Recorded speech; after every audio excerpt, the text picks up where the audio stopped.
Good morning. It's almost 10 a.m. on January 13th, 2019. Day 13 to be working on the monster stick. As with yesterday and the day before, I have just a little bit of work to do on another stick that I'm doing for a customer, some varnish work. And once I get that done, I will get started on the monster stick. But in the meantime, I'm going to sand this stick again with 400 grit sandpaper and get it ready for its final coat of varnish. So I'm going to walk out of the scene and I'll see you in a little while.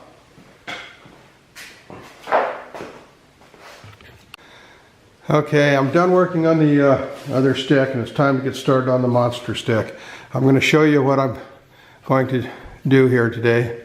So let me adjust the camera and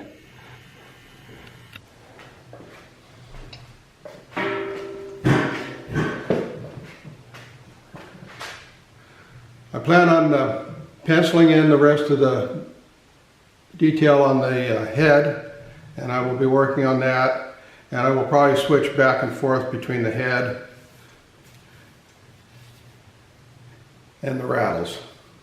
So that's my plan for today. I'll probably be using the Dremel most of the time, so the noise will preclude videoing, and because I'll have the vacuum system and the Dremel both running. So I'll bring you back when I've accomplished something. Well, it's 4:15 and I'm just about ready to knock off. I've worked on the monster stick most of the day. I did take time out, as I mentioned earlier, to work on a stick, getting it ready for its final coat of varnish. And I did take a long lunch break, but I'm tired, and like I've said before, when I get tired, I don't want to make mistakes. So I'll show you what I've accomplished today.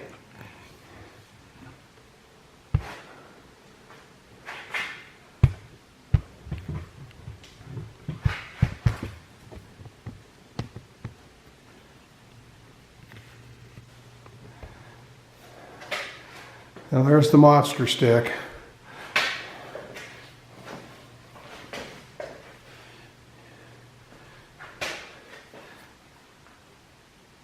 And I worked on the head. I started the eyes and nostrils,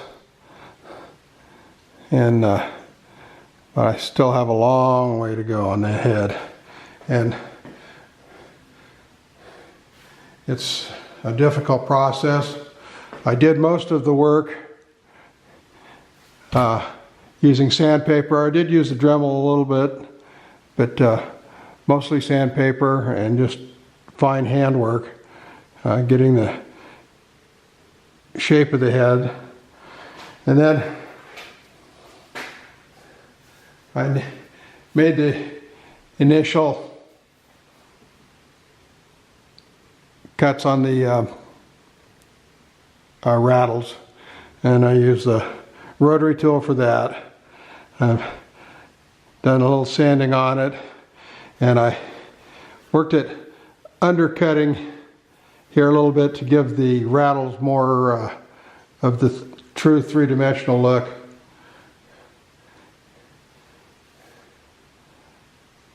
And you can see there are the last little rattle. I didn't do a very good job on it. I'm going to have to touch it up some more tomorrow. It's a little bit rough there. So I'll take this in and put it in the books.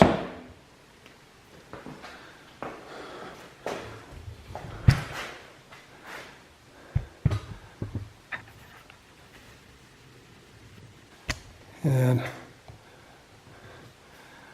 I'm ready to varnish that stick that's hanging there. Get it ready to deliver to the owner. That's it.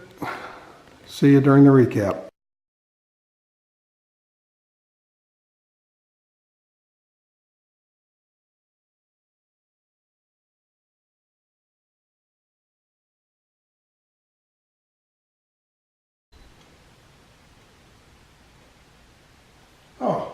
Good morning. There you are. I was wondering where you were at. You and I are all getting a late start here, apparently. Today I'm going to try a new viewing angle for starters. We'll see how that works out. And I'm going to be working on the detail on the snake's head and also the detail on the rattles. And I'm going to primarily be using sandpaper for a while today, so it's not going to be real exciting to watch. I'll let you watch just a little bit here, and then I'll turn the camera off, and we'll see how far along I get. And if I make some progress, I'll bring you back and show you what I've done. So stand by to watch paint dry. Oh no, wait, watch Randy sand. So here we go.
Well, a little bit after 2 o'clock on day 14 on the monster stick, and I'm getting ready to call it a day.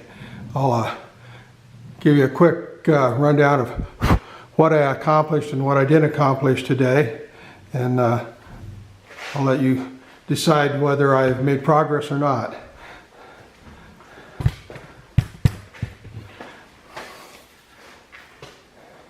I worked on shaping the head and correcting some defects. The rattlesnake has a more blunt nose, so I've done that, blunted off the nose a little bit. And I relieved some more of the head from the shaft under here, all along under here. I relieved it. Up here at the front, I relieved it. And of course, same place on the other side. I've removed a lot of wood on the shaft. And I have let that wood removal carry on down along the snake. You can follow my bandaged finger. And I've taken more wood out there. Now, you may notice the 4 holes on this side of the head, just ahead of the eye, and the 4 holes on this side. I told you I would always show you the fails as well as the successes. Well, those are fails. I had the nostril hole, the upper one, in the wrong location, and the heat sensing hole also in the wrong location. So I cut those in on both sides, and I will fill the two incorrect holes, which are the holes that are closest to the eyeball. So I've blended off the nose. I've shaped this area here and tapered it up. I don't know how well that'll show up in the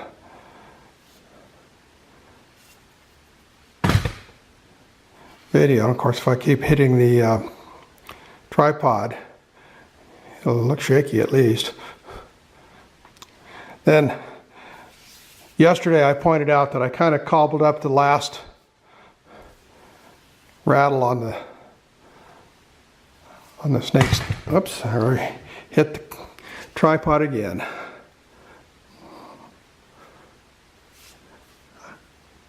I had pointed out that this last rattle was kind of cobbled up, so I've reshaped it and got it looking more like it should, and did a little bit of sanding there on the rattles. So that's what I've done today. I've done almost all of it with sandpaper, did a little bit with the rotary tool, but most of it with sandpaper. I'm going to make this a wrap, and I may do a post-production in the office so you can get a better look at this stuff. So that's it for now.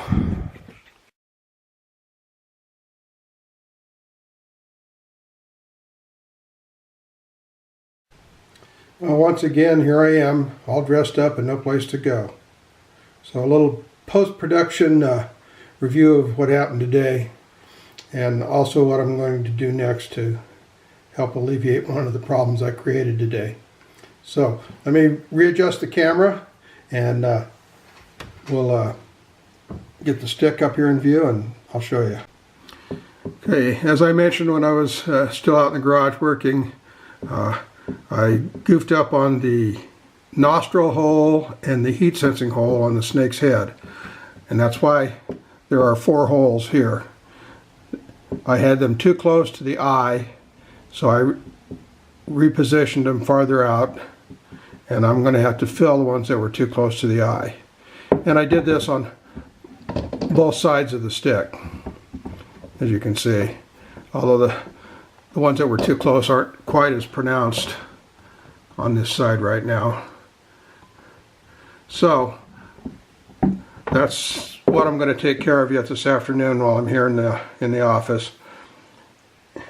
And then this might be a little bit better view of the rattle. Yesterday this last rattle was just a mess, and I have recut it and shaped it some, and I think it looks more like it should now. So making progress, slowly but surely. So I'm going to reposition the camera again and show you how I'm going to fill those holes. Okay, I'm about to make a little homemade epoxy putty to fill those holes with, and I'm going to use Loctite brand heavy duty 2-part epoxy, and also a magic ingredient, some sanding dust from today's work, which may or may not match the color of the stick once it's mixed with the epoxy.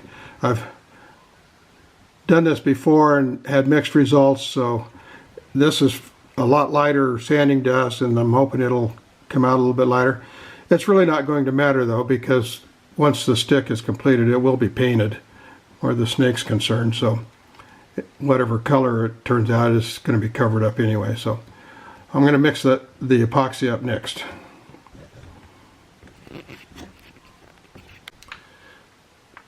Okay, as I mentioned, this is a 2-part epoxy.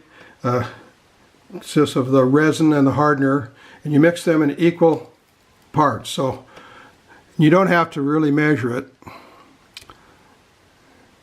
What I do is I squirt out couple of drops, and that's the resin, the clear. And beside it I make an equal size drop of the hardener, which has kind of a yellowish color to it.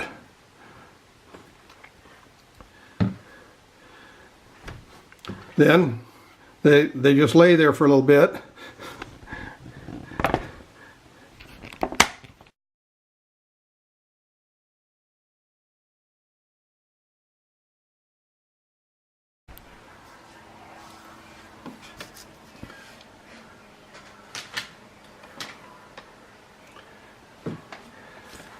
So the two drops of epoxy parts are there, and stir them up really good. Get it all mixed in there together.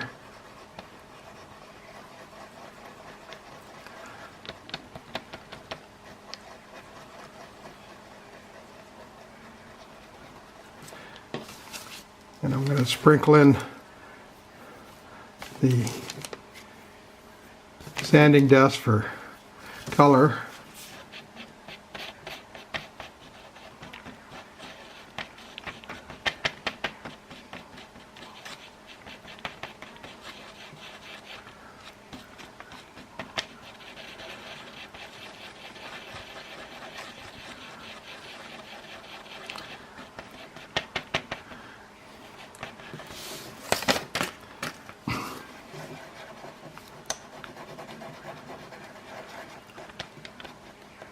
And that's what my homemade putty will look like.